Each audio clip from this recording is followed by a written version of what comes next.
Hello po, kamusta po kayo? So, nais ko pong magbahagi po sa inyo ng salita ng ating pong Panginoon.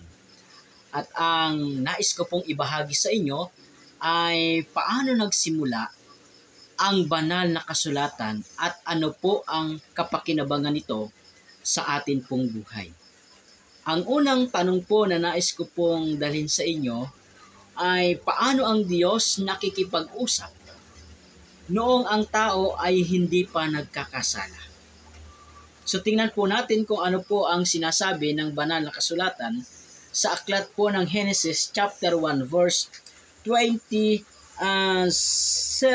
hanggang 29. Ang sabi po dito, "Create nga ng Diyos ang tao at ginawang kagaya niya. Create niya sila na lalaki at babae.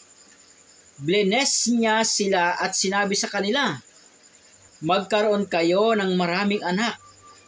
Punuin ninyo ang mundo at kayo ang mamahala dito. Kayo ang magiging in charge sa mga isda, ibon, at sa lahat ng hayop. Tingnan nyo, binigyan ko kayo ng lahat ng klase ng butil ng prutas para makain ninyo." Inyo po bang napapansin sa mga talatang ito kung papaano po nakikipag-usap ang atin pong Panginoong Diyos sa tao noong hindi pa ito nagkakasala? Ito ay mukhaan. Mukhaan po silang kinakausap ng atin pong Panginoon.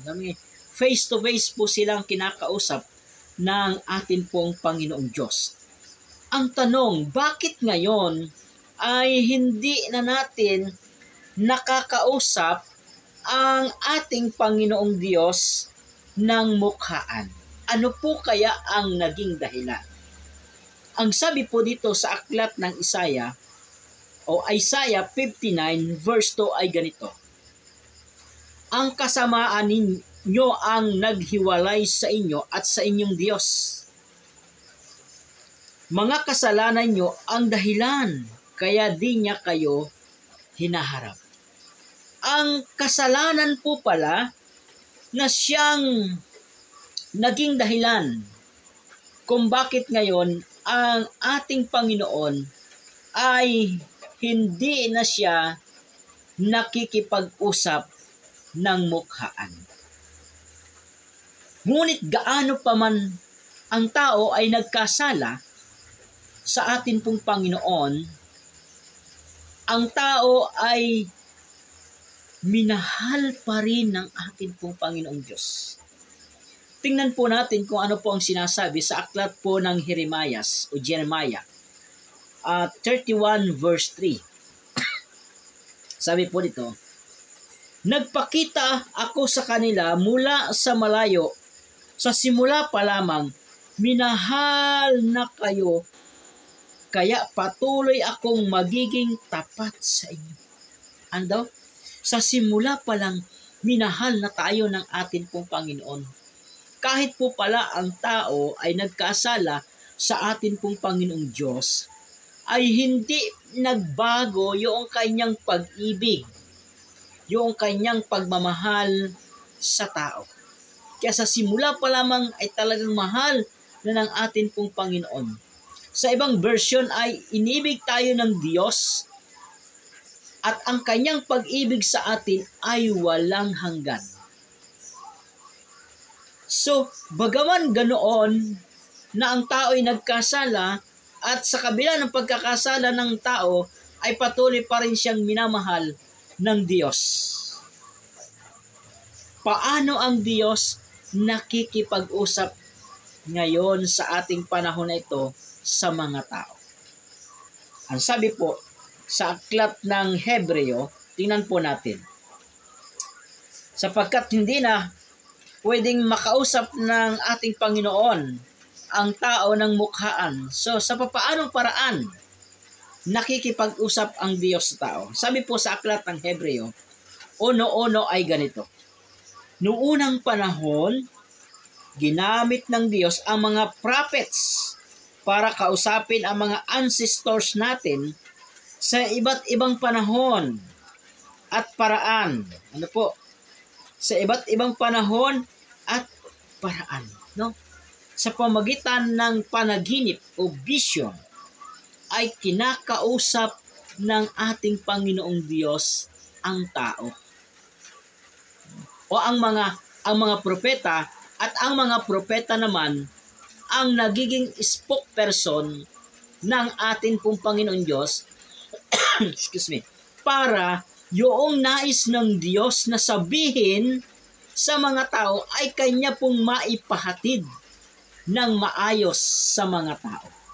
Kaya nga mababasa natin sa aklat ng Numbers o Bilang chapter 12 verse 6, ang ating Panginoon ay nakikipag-usap sa mga propeta sa pamamagitan ng panaginip at mga pangitain.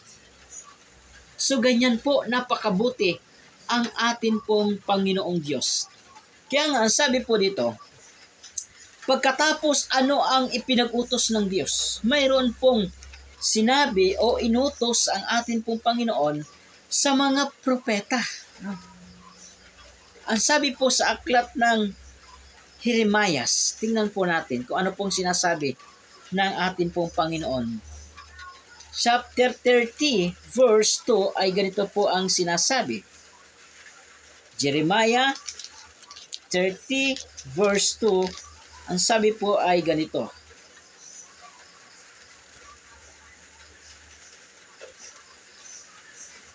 Ayan. Sabi po dito, ganito ang sabi ni Lord, ang Diyos ng Israel, isulat mo sa isang scroll ang lahat ng sinabi ko sa iyo. Ano daw po ang ipinag-utos ng ating pong Panginoon sa mga propeta na kanya po kinakausap sa pamamagitan po ng panaginip, sa pamamagitan po ng mga pangitain? Isulat niya ang mga salita na sinabi ng ating pong Panginoong Diyos sa scroll. Noon po ang tawag doon ay mga scroll pa. Ano po? Pero ngayon, ang tawag na sa ating kapanahunan ngayon ay ang banal na kasulatan. No? Napakabuti ng ating pong Panginoon. Kaya nga ang sabi po dito, sa 2 Pedro 1 ay ganito po ang sinasabi. 2 Pedro chapter 1 verse 20 ay ganito po ang sinasabi. Ang sabi po diyan, 2 Pedro o 2 Peter chapter 1 verse 20 hanggang 21 ay ganito po ang sinasabi. Ang pinaka-importante at lagi niyong tatandaan, walang taong kayang magbigay ng sarili niyang meaning sa kahit anong prophecy na nakasulat sa scriptures.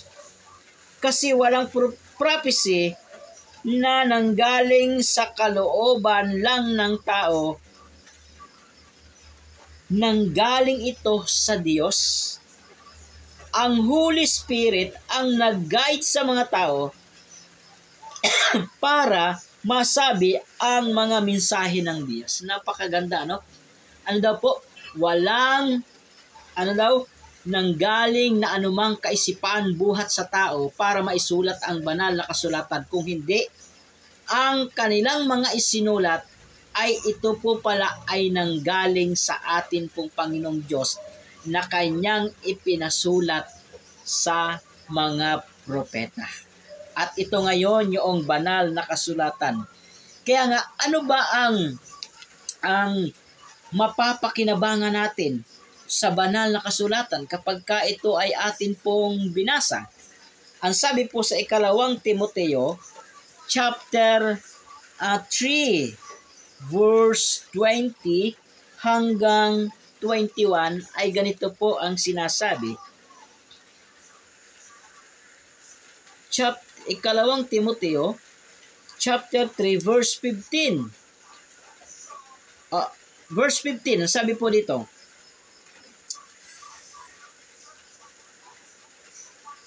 Bata ka pa lang, alam mo na ang Holy Scriptures, magagawa nitong ibigay sa iyo ang karunungan, no? Para maligtas ka dahil sa pagtitiwala mo kay Kristo Jesus. So ano daw po? Bata pa lamang daw po ay alam na natin na ang banal na kasulatan ito'y magbibigay po sa atin ng ano daw po, karunungan para po tayo ay maligtas. Ito po pala ang nagiging pakinabang kapag binabasa po natin ang banal na kasulatan. Binibigyan po tayo ng karunungan nito at upang malaman natin ang daan ng kaligtasan. Kung kaya nga kung babasahin po natin sa aklat ng Juan 5:39, inyong sinasaliksik ang banal na kasulatan sapagkat iniisip nyo sa mga ito ay mayroon kayong buhay na walang hanggan na kay Kristo Jesus.